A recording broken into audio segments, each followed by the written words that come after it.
All right, wonderful people, welcome back to this wonderful channel where we bring you back-to-back updates and information as it is hot. IPOB leader Mazi Nnamdi Kanu petitions British House of Lords seek urgent intervention over detention by Nigerian government. Good morning, welcome back. If this is your first time of joining us on this wonderful channel, kindly go ahead and subscribe, like, comment, share, and also remember to on your notification button so that whenever our news drop, you will be the first. We'll collect them. The detained leader of the indigenous people of Biafra, Nnamdi Kanu, has petitioned the British House of Lords for urgent intervention in his detention and case with the Nigerian government. Kanu, who possesses dual citizenship as a Nigerian and a Briton, wrote the petition through his special counsel, Barrister Aloy Ejimako, describing himself as a political activist who is advocating for self-determination for the people of Biafra Nation in the southeastern region of Nigeria. Kanu, in the petition dated January 18, 2024, said that IPOB is registered as a legal entity in the United Kingdom and has numerous offices and chapters around the world. He noted that the group, which was proscribed as a terrorist organization by former President Muhammadu Buhari's government, operates in the open as a non-violent group. The IPOB leader recounted how his ordeal started in October 2015 when he was arrested in Lagos, Nigeria, a few days after he arrived from London and was subsequently charged with treasonable offenses, stemming solely from his pro-Biafra broadcast on Radio Biafra from its location in London. Kanu also recalled how from September 10 to 14, 2017, Nigerian security forces led by the army attacked his home. The petition reads, the security forces used live bullets and other lethal munition and several people, including Mr. Kanu, his parents, now late, his siblings, children, women, the elderly, and numerous visitors were at the said home with Mr. Kanu during the attacks. At the end of the attacks, Mr. Kanu's home was badly damaged. Dozens of people were killed, many were wounded and maimed, and the security forces captured several people alive and disappeared them to unknown location to this day. In January 2022, a high court in Nigeria declared the military attacks at Mr. Kanu's residence as unconstitutional and a breach of his fundamental rights and awarded him substantial monetary damages. In March 2018, the African Commission on Human Rights and People's Rights issued an interim decision holding that the military attacks on Kanu and the contemptuous proscription of IPOB violated the African Charter, and accordingly, the ACHPR wrote to the former president of Nigeria to remedy the situation, but the GON never implemented the provisional measures to this day. According to the petition, as a direct consequence of the said military invasion and the nationwide manhunt for him, Mr. Kanu was compelled to flee Nigeria in search of refuge and to save his life. He said in the course of his involuntary exile, Mr. Kanu on 12 May 2021 entered the Republic of Kenya as a British subject and was legally admitted on his British passport. After his admission, he settled in a temporary location in Nairobi, Kenya.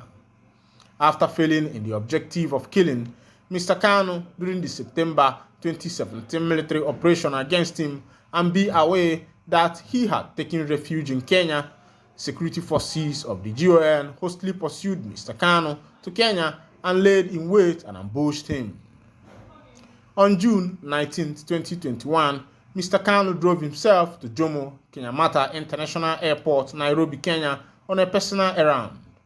As soon as he pulled to a stop at the parking lot and alighted from his vehicle, several armed security agents working for GON violently accosted and abducted him, handcuffed him, blindfolded him, bundled him in a vehicle, and sped away. The abductors took him to a non-script private house, not a police station or other official location, somewhere in Nairobi, Kenya, and chained him to the floor. Mr. Kanu was not shown any Kenyan arrest warrant or extradition warrant, nor was he informed of the existence of any such warrant. His abductors took turns beating him and torturing him, taunting him, and verbally degraded him. He remained chained to the floor for 8 days, was not allowed to bathe, was fed bland bread once a day, and given non-sanitary water to drink. He was not taken before a Kenyan court or even a Kenyan police station or other official law enforcement facility, or even allowed a phone call. He was later flown to Nigeria from Kenya. According to the petition, Kanu was on June 29, 2021 secretly arraigned and without benefit of his counsel of record before a federal high court in Abuja. The petition said the court wrongfully ordered him detained with secret police state security services instead of a prison facility, which a clear violation of the provision of Nigeria's Prisons Act and Administration of Criminal Justice and Act and the provision of the Nigeria Constitution of Rights to the Council. The petition noted in October 2023, a high court in Nigeria declared as unconstitutional the executive actions of the Nigerian government in the IPOB proscription and its declaration as a terrorist group. It said the court awarded significant damages against the GON and ordered it to apologize to Mr. Kanu. On the 13th October 2022, Nigeria's Court of Appeal delivered a judgment ruling that the mode of transferring Mr. Kanu from Kenya to Nigeria amounted to extraordinary rendition. Accordingly, the court discharged Mr. Kanu from all criminal charges pending against him. On the 15th December 2023, the Nigerian Supreme Court remitted Mr. Kanu's case back to the originating High Court to consider the charges which stand against him. However, the Apex Court strongly condemned both the said military attacks against Mr. Kanu and his extraordinary rendition. Till date, however, the case file is yet to be transmitted to the High Court, and the said judgment of remittal is yet to be enrolled and certified, thus leading to a situation where Mr. Kanu remains in limbo without any clear prospect of ever being brought to trial since this saga began almost 9 years ago in 2015. The petition pointed out that Mr. Kanu is gravely ill with 3 life-threatening conditions, namely a serious heart condition, hypertension, and low potassium levels. It said all of these serious conditions demand special medical care and intervention that are not available at the facility where he is being detained or even in Nigeria as a whole, and the GON is fully aware of this. In view of the foregoing, we have hereby most respectfully present the following prayers for the consideration of the House of Lords. Urgently intervene with His Majesty's government, strongly urging it to promptly make demand on the GON to unconditionally release Mr. MNK from detention and repatriate him to the United Kingdom, and to levy sanctions against the GON if it fails to comply with a reasonable time. It is pertinent to stress the point that extraordinary rendition inherently destroys every prospect for a fair trial in the jurisdiction that levied the rendition, and the UK courts have held in a plethora of cases that extraordinary rendition creates a barrier to the trial of a suspect. This was precisely the reason the United Kingdom had, in 1984, denied Nigeria's former application to extradite Umaru Dikko after his aborted extraordinary rendition from the UK. In our humble view, Mr. Kanu is no different, except that his case bears more equities because of his British nationality, as compared to Mr. Dikko, who was not a British citizen.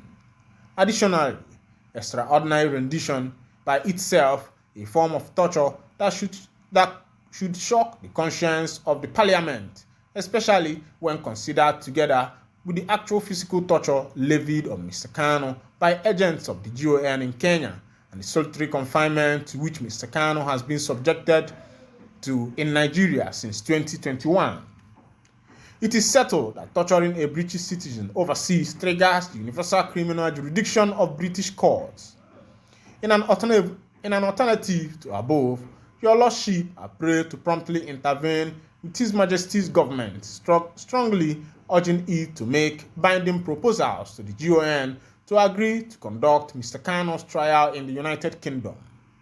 In addition to the fact that all the charges leveled against Mr. Kanu by the GON are alleged to have been committed by him from British soil, there are other legal reasons why Mr. Kanu should be tried in the UK rather than Nigeria. Welcome back. Don't forget that you are still with your one and only Mr. Nyokopus Masterman, where they see far. See the be. This one at the matter where we say it concern Ohomadike, one of Ndibo, as his legal counsel Maze Aloy Ejimako, they prayed the British Court of Lords to see how best to consider this case and make sure that Mr. Kanu is repatriated to the United Kingdom. Meanwhile, this is where I'll be winding down the curtain on this edition, and if this is your first time of joining us on this wonderful channel, kindly go ahead and subscribe, like, comment, share, and also remember to on your notification button so that whenever our news drop, you'll be the first. We'll collect them. Thank you for listening. God bless you.